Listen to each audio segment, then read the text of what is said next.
Hello again, everyone. Selena here. For today's video, I kind of wanted to talk a bit about getting ready for the hospital.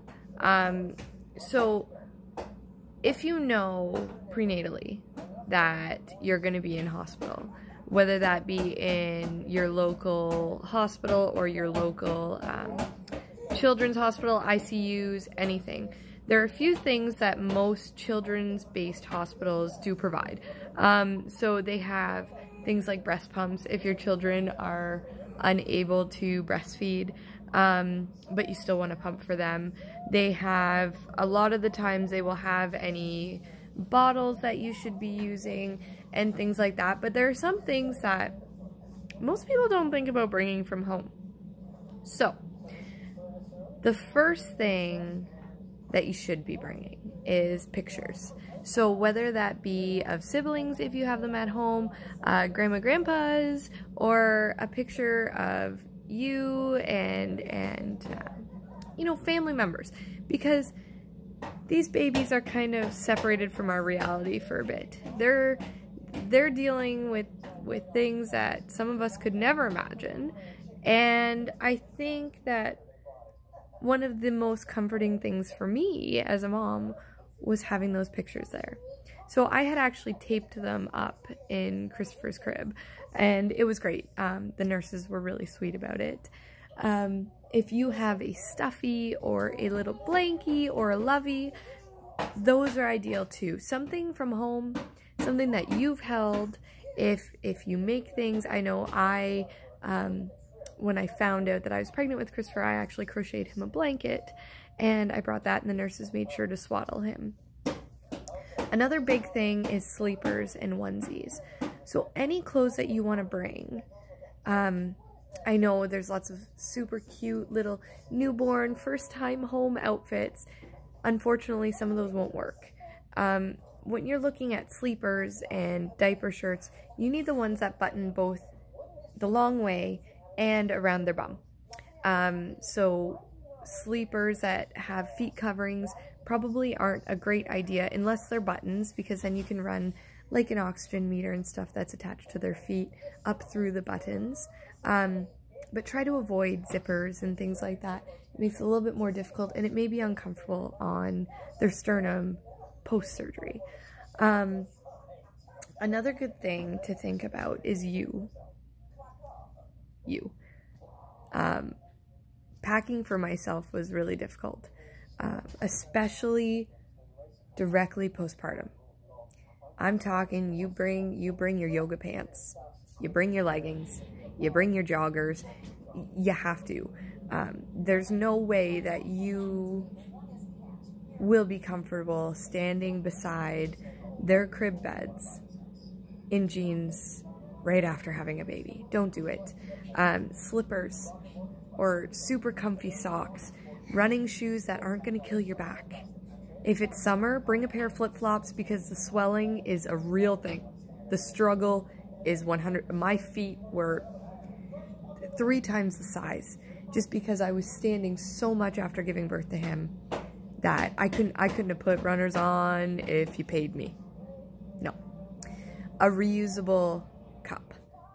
So a lot of the ICUs and CCCUs do not allow food and drink. But if you are a breastfeeding mother, they will actually allow you to bring in water. So if you have a reusable cup or thermos or something like that, just have it with you. It's important to take care of you. Well, I address this. A few other great things to bring are things to keep yourself busy. Books, crosswords. I wouldn't say puzzles, but puzzle books.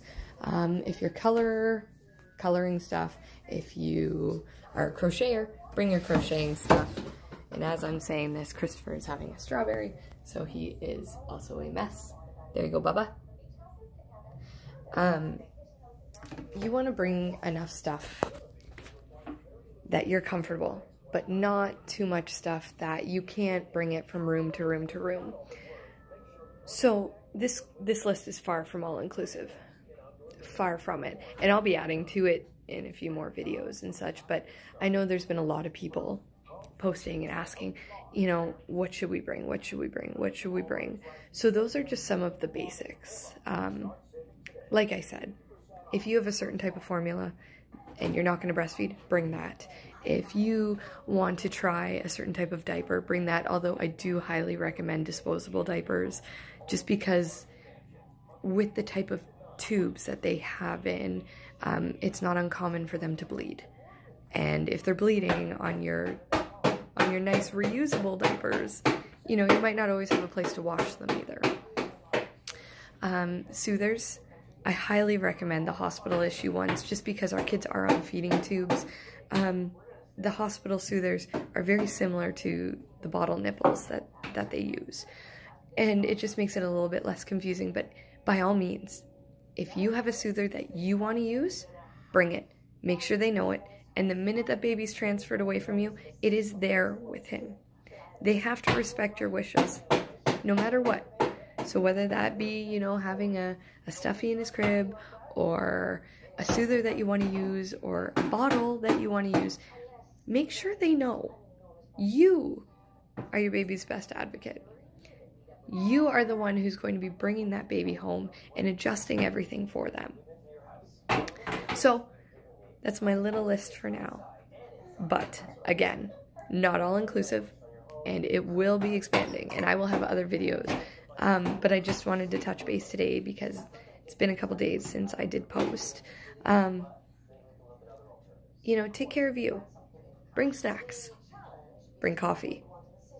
Unless you want to buy your coffee all the time. But most hospitals have a kitchen where you can warm up your coffee. So, in saying that, I am going to go and give this monster a bath. But if you have any questions, comments, ideas, things that you would like to know, leave me a comment, leave me a message. You can send me an email on our blog. It's www.allhearts.wordpress.com, and it will send me a confidential email if you want to ask that way. All right, till next time. Bye, guys.